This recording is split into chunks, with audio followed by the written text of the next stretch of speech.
53 seat पर आगे चल रही है। यहां पर करिश्माई जो मार्जिन है वो बीजेपी लेकर के सामने आई है। छत्तीसगढ़ में कांग्रेस 34 पर सिमटी हुई नजर आ रही है कि 34 सीटों पर आगे चल रही है। हालांकि इंतजार थोड़ा करना होगा। विभा, जिस तरीके से अब परिणाम या फिर कह सकते हैं रुझान जो सामने आ रहे हैं वो परिणाम में बदलेंगे, ऐसा माना जा सकता है, क्योंकि जब मार्जिन बड़ा हो जाता है तो शायद वो परिणाम में बदलने शुरू हो जाते हैं। किस तरीके से आप इस आंकड़े को देख रही हैं? बिल्कुल, तो ये आंकड़े अपने आप में बहुत चौंकाने वाले हैं। राजस्थान के आंकड़े देख लीजिए, ये चौंकाने वाले 108 और 76 का आंकड़ा। अगर एमपी की बात कर लीजिए तो 154 और 75 का आंकड़ा। छत्तीसगढ़ में देखिए 90 विधानसभा सीटें, लेकिन इन 90 विधानसभा सीटों में आखिर कांग्रेस को क्या हो गया? लीड के साथ ही शुरुआत की थी, अच्छी खासी बढ़त थी, लेकिन अब ये बढ़त घट चुकी है। 33 और 55 का ये संख्या पहुंच गई है। अभिज्ञान जी हमारे साथ इस वक्त जुड़े हुए हैं। सबसे पहले तो अभिज्ञान जी जरा इस कैलकुलेशन को जरा हम समझना चाहेंगे कि ये 55 और 33 आखिर बीजेपी 55 तक पहुंच रही है, क्योंकि अब तो बैलेट वाली बात रही नहीं, अब तो ईवीएम वाली बात है।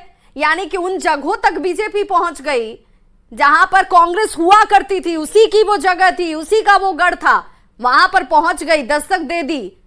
तो भी दावे कांग्रेस की तरफ से करने थोड़े बेमानी नजर आते हैं। कैसे इस आंकड़े को देख रहे हैं आप, 55 और 33? बिल्कुल, मैं आपको दो चीजें इसमें कहना चाहूंगा कि बीजेपी चुनाव के खेल को ना बिल्कुल शतरंज की तरह खेलती है। आप बीजेपी की स्ट्रैटेजी को अगर ठीक से देखेंगे, जैसे शतरंज के खेल में क्या होता है कि राजा को घेरना है चारों तरफ से। अगर राजा को एक भी रास्ता आप दे देंगे तो वो नहीं मारा जाएगा उसमें। तो शतरंज के खेल में क्या होता है कि सिपाही भी उसको घेरता है, घोड़े हाथी भी घेरते हैं, मंत्री भी घेरता है। जब सब मिलकर घेर लेते हैं तो राजा मारा जाता है। तो बीजेपी की स्ट्रैटेजी अगर आप देखेंगे ना इन चुनावों में, खास करके ये जो तीनों राज्यों का, छत्तीसगढ़, मध्य प्रदेश और राजस्थान, तीनों जगहों पर इनकी क्या स्ट्रैटेजी रही। एक तरफ ऊपर से आप देखिए कि नरेंद्र मोदी, अमित शाह और जेपी नड्डा ने एक तरफ से घेर रखा, दूसरी तरफ से इन्होंने केंद्रीय मंत्रियों और सांसदों को उतार रखा, उन्होंने घेरा, तीसरी तरफ से इनकी लोकल लीडरशिप भी थी, चौथी तरफ से इनका क्या होता है कि इनकी कुछ विकास योजनाएं भी होती हैं, और पांचवी तरफ से ये फ्रीबीज वाली पॉलिटिक्स भी, भले ये रेवड़ी बोलते हैं लेकिन फ्रीबीज देने में किसी से पीछे नहीं रहते हैं, तो वो चीज भी देते हैं जिसको आप आज कहते हैं कि बीजेपी का एक बड़ा लाभार्थी वर्ग तैयार हो गया, तो वो चीजें भी करते हैं। तो इन 5 तरफ से घेरते हैं और उसके बाद क्या करते हैं कि विरोधी को देखते हैं ना तो आक्रमण करने में ये जरा भी ममता नहीं बरतते। भ्रष्टाचार के मुद्दे पर भी करारा आक्रमण करेंगे, तुष्टीकरण के मुद्दे पर भी करारा आक्रमण करेंगे। आप मतलब देखिए किस तरीके से इन्होंने हर जगह पर तीनों राज्यों में अपोजिशन की घेराबंदी की थी। तो छत्तीसगढ़ की जो आप बात कर रही हैं, वहां भी मुझे यही लगता है कांग्रेस को भी ये सीखना पड़ेगा कि आप अगर सरकार में आ भी जाते हैं तो सरकार को बचाना आप नहीं जानते हैं। बीजेपी का आप ट्रैक रिकॉर्ड देखें, मध्य प्रदेश में कितने साल उन्होंने राज किया और अभी भी लीड ले रहे हैं। स्ट्रेटजी वाले स्तर पर अभी कांग्रेस को बहुत काम करने की जरूरत है, सांगठनिक तौर पर कांग्रेस को अभी बहुत काम करने की जरूरत है, और ये कंसिस्टेंसी बरकरार रखने की बहुत जरूरत है। उन्हें ठीक करनी पड़ेगी कांग्रेस पार्टी को। बिल्कुल, हमारे साथ चूंकि लगातार तमाम गेस्ट पैनलिस्ट जुड़े हुए हैं, अजय यादव जी भी हमारे साथ जुड़े हुए हैं। अजय जी, चूंकि आपने कहा था कि ये शुरुआती हैं, थोड़ा वक्त लेने दीजिए, थोड़ा वक्त बीतेगा तो फिर हम ईवीएम की भी बात करेंगे और उसके बाद हम इस पर ज्यादा सटीक तरीके से अपनी प्रतिक्रिया दे सकते हैं। तो क्या अब इन आंकड़ों को देखकर आपको लगता है कि छत्तीसगढ़ भी सेफ, जो आपको दिख रहा था वो सेफ है? विभा जी, भले ही नरेंद्र मोदी जी कॉन्फिडेंस में आ गए हैं, ओवर कॉन्फिडेंस में आ गए हैं, पता नहीं कैसे ये ओवर कॉन्फिडेंस उनमें कहाँ से आ जाता है, कैसे उन्हें पता है कि इन राज्यों में उन्हीं की सरकार बनने वाली है। ताज्जुब तो जरूर होता है, लेकिन जिस तरह से आप देखें छत्तीसगढ़ में आगे पीछे हो रहा है, तो आप इसे कैसे परिणाम मान सकती हैं? ये राजस्थान में भी हो सकता है, मध्य प्रदेश में भी हो सकता है। अभी आप ही के चैनल पर मैं सुन रही थी कि सिर्फ 6 राउंड काउंटिंग के हुए हैं और लगभग 20 राउंड बाकी है, तो अभी तो 2/3 से भी ज़्यादा राउंड्स काउंटिंग के बाकी हैं। तो आने दीजिए ना, अभी तो बस 1/3 काउंटिंग पे परिणाम घोषणा हो जा रहा है। नरेंद्र मोदी जी ओवर कॉन्फिडेंस में आ जाते हैं, और अभी जो आप कह रही थी कि उनकी बोली की गारंटी होती है, योजनाओं की वो गारंटी ले लेते हैं और अमित शाह जी बैठ के उसे जुमला का नाम दे देते हैं।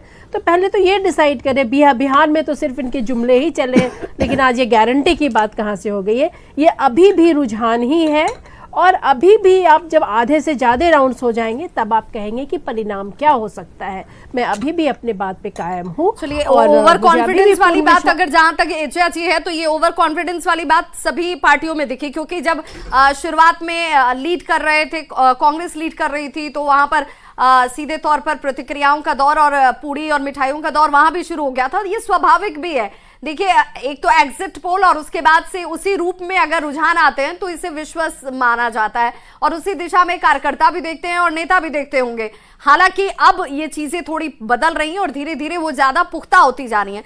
अगर मैं राजस्थान की बात करूं, छत्तीसगढ़ से आगे निकलकर अगर राजस्थान की बात करूं, तो राजस्थान में ऐसे आंकड़ों के लिए अगर मैं आपसे पूछूं कि क्या वजह आपको दिखती है, क्योंकि अगर रुझान में भी आगे पीछे हो गए तो आखिर कोई तो वजह होगी, इस वजह को आप कैसे देखती हैं? देखिए विभा जी, अगर आप एग्जिट पोल की बात कर रहे हैं तो एग्जिट पोल में तो क्लियर छत्तीसगढ़ का शुरू से बढ़ोतरी होना चाहिए, लेकिन आगे पीछे हुआ ना।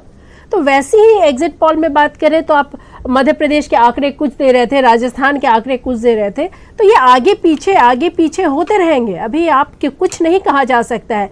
मैं अभी भी कहूंगी कि ये शुरुआती रुझान है, ओवर कॉन्फिडेंस में कोई नहीं आए। जनता का विश्वास मैं अभी भी कहूंगी कि बीजेपी पे नहीं है।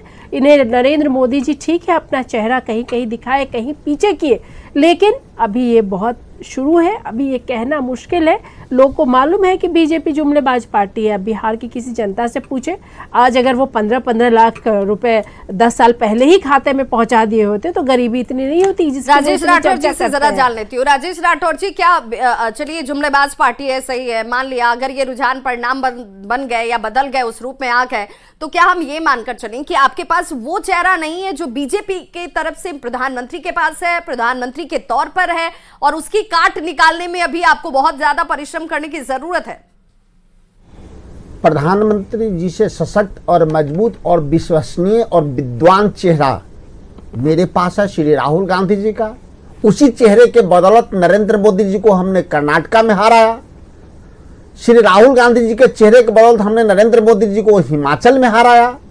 श्री राहुल गांधी जी के चेहरे पर ही 2019 में 15 साल की सरकार को हमने मध्य प्रदेश में हराया। श्री राहुल गांधी जी के चेहरे पर ही नरेंद्र मोदी जी को हमने 15 साल की रमन सिंह की सरकार को छत्तीसगढ़ में हराया अभी था। मध्य प्रदेश और में श्री क्या हो राहुल गया? गांधी जी के चेहरे, अब मैं थोड़ा मतलब भाजपा प्रवक्ता से बोलने से थोड़ा ज्यादा आप ही को तकलीफ होती है जब भाजपा हारती है, तो मुझे लगता है मैंने राहुल गांधी के चेहरे पर आंकड़ों की बात करेंगे।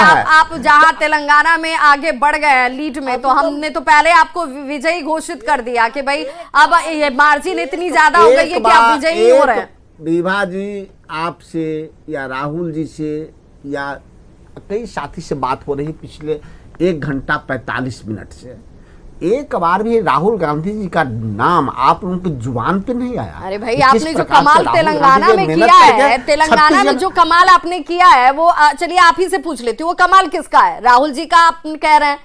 राहुल गांधी के बदौलत हमने तेलंगाना जीता है और राहुल गांधी के बदौलत हमने भाजपा को कर्नाटक में जहां हार गए वो भी राहुल गांधी जी की वजह से हुआ, या जहां हारते दिख रहे हैं आपको राहुल गांधी जी की वजह से हुआ? विभा जी, कई बार ऐसा हुआ है जब हम चुनाव परिणाम हमारे पक्ष में नहीं गया है तो हमारे नेता, जिगर वाले नेता, कहने के 56 इंच नहीं, करने को 56 इंच वाला आए सामने में, आपके चैनल पे आया, कहे कि हार की जिम्मेदारी हम लेते हैं। लेकिन जब भाजपा हारती है तो शाम में 6:30 बजे वाला दिल्ली में घुस जाते हैं। ऐसा हमारे नेता नहीं है। हार और जीत दोनों की जिम्मेदारी हमारे नेता है, इसलिए हमारे नेता सर्वोपरि नेता हैं। चलिए, बड़ी खबर के लिए सीधे पहले अपने सहयोगी राहुल का रुख कर लेती हूँ। राहुल, क्या बड़ी खबर इस वक्त आ रही है? और चलिए बिल्कुल प्रतिक्रिया